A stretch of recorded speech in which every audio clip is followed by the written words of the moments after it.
지난주에 요한은 죄는 곧 불법이라고 말했습니다. 그런데 거기서 불법이란 무법한 상태, 하나님의 뜻을 품지 않은 상태를 뜻했죠. 그래서 요한이 말하는 죄란 하나님의 뜻을 삶의 중심에 두고 살아가지 않는 상태를 의미했습니다. 그래서 요한은 하나님의 뜻을 삶의 중심에 두고 살아가는 사람들을 하나님의 자녀들이라고 말하고, 하나님의 뜻을 중심에 두지 않고 살아가는 자들을 마귀의 자녀들이라고 하면서 그 둘을 나눴습니다. 그리고 오늘 요한은 사랑에 관한 이야기를 합니다. 먼저 11절을 한번 보시면 그 요한은 우리는 서로 사랑할지니 이는 너희가 처음부터 들은 소식이라 라고 합니다. 여기서 요한은 사랑에 대한 명령을 처음부터 들은 소식이라고 표현하죠. 여러분, 소식이라는 것은 어떠한 정보를 알리는 것이죠. 그런데 지금 요한은 그 사랑에 대한 명령이 그런 소식이라고 합니다. 그럼 여러분, 그 사랑에 대한 명령은 어떤 정보를 알리는 것일까요? 여러분, 일반적으로 이 성경에서 사용되는 그 소식이라는 표현은 기쁜 소식, 즉 복음을 가리키죠. 그럼 그 복음은 무엇입니까? 예수님께서 이 땅에 오셔서 전하신 소식, 하나님의 나라가 가까이 왔다는 소식이죠. 즉 복음은 그 하나님의 나라에 관한 소식입니다. 그런데 지금 요한은 사랑에 대한 명령이 그 하나님의 나라에 대한 소식이라고 합니다. 즉 이 사랑에 대한 계명과 하나님의 나라는 밀접한 관련이 있다는 것이죠. 그래서 여러분 14절을 한번 가서 보시면 14절, 요한은 우리는 형제를 사랑함으로 사망에서 옮겨 생명으로 들어간 줄을 알거니와 사랑하지 아니하는 자는 사망에 머물러 있느니라 라고 합니다. 사랑을 하는 자들이 생명이 있는 하나님의 나라로 옮겨질 수 있다는 것이죠. 그래서 그 사랑에 대한 계명은 우리가 하나님의 나라로 옮겨졌음을 알리는 소식이라는 것입니다. 여러분, 지난번에 요한은 우리가 하나님의 목로로 하나님의 자녀가 되었음을 말했죠. 그래서 우리는 일반적으로 우리가 그 하나님의 공로를 믿음으로써 우리가 하나님의 자녀가 되었다라고 표현을 합니다. 그런데 여러분, 과거로부터 지금까지 많은 신앙인들이 그 말을 오해하는 경우가 종종 있습니다. 여러분, 이 성경에는 이 믿음이라는 단어가 많이 나오죠. 그럼 여러분, 그 믿음이 무엇입니까? 방금 말씀드린 것처럼 우리가 하나님의 공로로 하나님의 자녀가 되었음을 확신하는 것입니다. 그리고 그러한 확신을 우리의 입으로 고백하는 것을 믿음이라고 하죠. 그래서 사도 바울은 로마서 10장에서 사람이 마음으로 믿어 의에 이르고 입으로 시인하여 구원에 이르느니라 라고 합니다. 그처럼 우리는 일반적으로 그 믿음을 하나님께서 행하신 사건, 그 십자가 사건에 대한 확신과 그것을 입으로 고백하는 것을 믿음이라고 생각합니다. 그렇습니다. 여러분, 믿음에는 그러한 의미가 있습니다. 하지만 여러분, 믿음의 의미는 그러한 확신이나 고백에서 그치지 않습니다. 여러분, 지금까지 요한은 무엇을 말해왔습니까? 범죄를 저지른 자들은 마귀의 자녀들이요, 범죄를 저지르지 않는 자녀들이 하나님의 자녀임을 말했죠. 그럼 여러분, 그 범죄한 자들이 그들의 생각만으로 하나님의 역사를 확신하면, 그래서 그것을 입으로 고백만 하면 그들이 하나님의 자녀가 된 것입니까? 여러분, 지난주에 우리가 입으로 그리스도임을 고백하고서도 우리가 범죄를 또 행할 수 있음을 말했죠. 그래서 요한은 그러한 자들을 뭐라고 불렀습니까? 거짓말하는 자들이라고 불렀습니다. 그를 아노라고 그의 계명을 지키지 아니하는 자는 거짓말하는 자요, 진리가 그 속에 있지 아니한다라고 요한이 말했죠. 우리가 나 스스로를 그리스도인이라고 말하지만 사실은 그렇지 않은 자들이 있다는 것입니다. 범죄를 행하는 자는 참 그리스도인들이 아니라는 것이죠.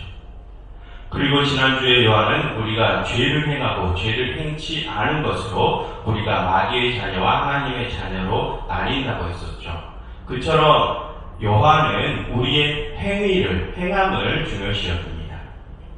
같은 맥락으로 오늘 본문 12절 한번 보시겠습니까? 거기를 보시면 동생을 죽인 가인의 행위가 악하고 아벨의 행위는 의롭다라고 하면서 그런 죄악을 행한 가인처럼 하지 말라고 요한이 말하죠. 행위에 대해서 말합니다.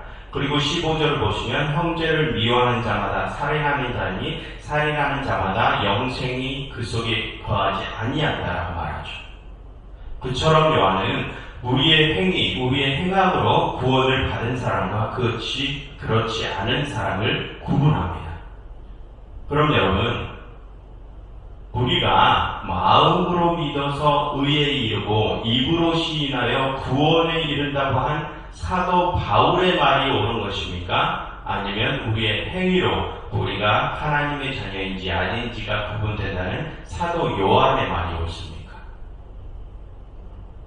여러분, 이렇게 성경에서 서로 상반된 듯한 내용이 나오면 우리는 당황하면서 실수를 하는 경우가 생깁니다. 그 실수는 그렇게 상반된 내용들 중에 내 마음에 드는 것만을 취사 선택하게 되는 실수입니다. 그런데 여러분, 이 성경은 그 모든 내용들이 다 하나님의 뜻을 담고 있죠. 그래서 우리는 그 상반된 듯한 내용들 중에 어느 것 하나만을 취사 선택하면 안 됩니다. 모든 것을 받아들여야 되죠. 그럼 여러분, 우리는 그렇게 서로 상반된 듯한 내용들을 어떻게 함께 받아들일 수 있을까요? 여러분, 사실 바울과 요한이 하는 말들은 서로 상반된 말처럼 느껴질 수 있습니다만 사실은 그렇지 않습니다. 그 둘은 모두 동일한 말을 하고 있습니다. 여러분, 지난번에 요한은 우리가 하나님의 공로로 그분의 자녀가 되었다고 했었죠. 그것은 바울의 주장과 똑같습니다. 바울도 로마서 3장에서 우리가 하나님의 은혜로 인하여 구원에 이르렀다고 하죠. 그런데 왜 요한은 자신도 그렇게 말해놓고서 우리의 행위로 우리가 하나님의 자녀될 줄을 안다고 하는 것입니까? 요한의 말은 우리가 사랑을 행하는 그런 우리의 공로로 우리가 구원받는다고 말하는 것이 아닙니다. 우리가 사랑을 행하는 그 행위가 우리가 하나님의 자녀 되었음을 증명해 준다고 하는 것입니다. 즉, 우리가 하나님 안에 있으면 우리가 저절로 사랑을 행하게 되니까 그 사랑의 모습으로 우리가 하나님의 안에 있음이 드러난다는 것이죠. 그럼 여러분, 우리가 그 사랑을 행치 않고 범죄를 행하면 무엇이라는 것입니까? 아직 우리가 하나님 안에 있지 않음을 증명하는 것입니다. 여러분, 요한은 사랑의 행위와 생명과 하나님의 나라를 한 세트로, 한 묶음으로 이야기합니다. 그리고 반대로 범죄와 죽음과 어둠의 세상을 한 세트로 묶어서 또 이야기하죠. 그것은 생명과 사랑은 전적으로 하나님의 능력, 하나님께로부터 나오는 것들임을 말해줍니다.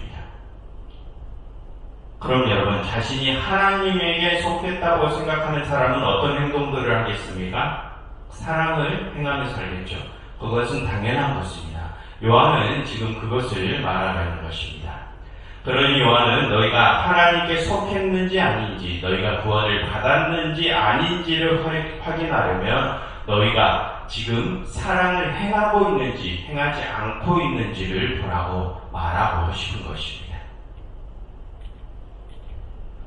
그런데 여러분, 우리는 여기서 이런 생각을 해볼 수 있습니다. 여러분, 우리가 살아가다 보면 사랑의 행위도 아니고 범죄의 행위도 아닌 아무것도 안 하고 있는 상태가 있죠.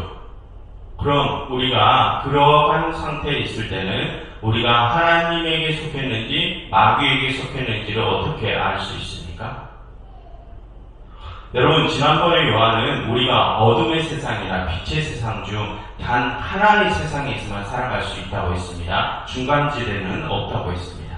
그런데 우리는 살아가다 보면 방금 말씀드린 것처럼 사랑도 범죄도 아닌 아무것도 안 하고 있는 상태가 있지 않습니까? 그럼 그때 우리는 어느 세상에 속한 것일까요? 그에 대한 힌트를 우리는 17절에서 얻을 수 있습니다. 17절 한번 보시겠습니까? 거기서 요한은 형제가 어려움에 처했는데 그것을 보고도 도와주지 않은 사람은 하나님께 속한 자가 아니라고 하죠. 그것은 곧 우리가 사랑을 행치 않고 가만히 있는 것 또한 죄를 범하는 것임을 뜻합니다. 중간은 없다는 것이죠. 그러니 요한은 18절에서 자녀들아 우리가 말과 혀로만 사랑하지 말고 어떻게 사랑하자 합니까? 행함과 진실함으로 사랑하자라고 하죠. 즉 하나님께 속한 자녀들은 사랑을 행해야 한다는 것입니다. 그처럼 여러분 우리의 믿음은 그 사랑을 행하는 것으로 증명이 됩니다. 그리고 그 행함으로 드러난 믿음을 통해서 구원에 이르게 되죠. 그러니 믿음은 곧 사랑이요, 믿음은 곧 행함이요, 행함이 곧 믿음인 것입니다. 그런데 여러분, 그 사랑의 행함은 단순히 어려운 이웃을 돕는 정도에서 그치지 않습니다.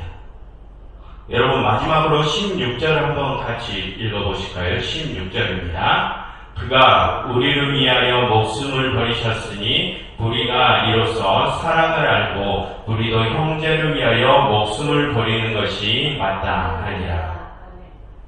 여러분, 성경에서 말하는 사랑은 예수님께서 우리를 위해 목숨을 버리셨던 것처럼 우리도 그렇게 우리의 형제와 이웃을 위해 나의 모든 것을 다 내어주는 것입니다.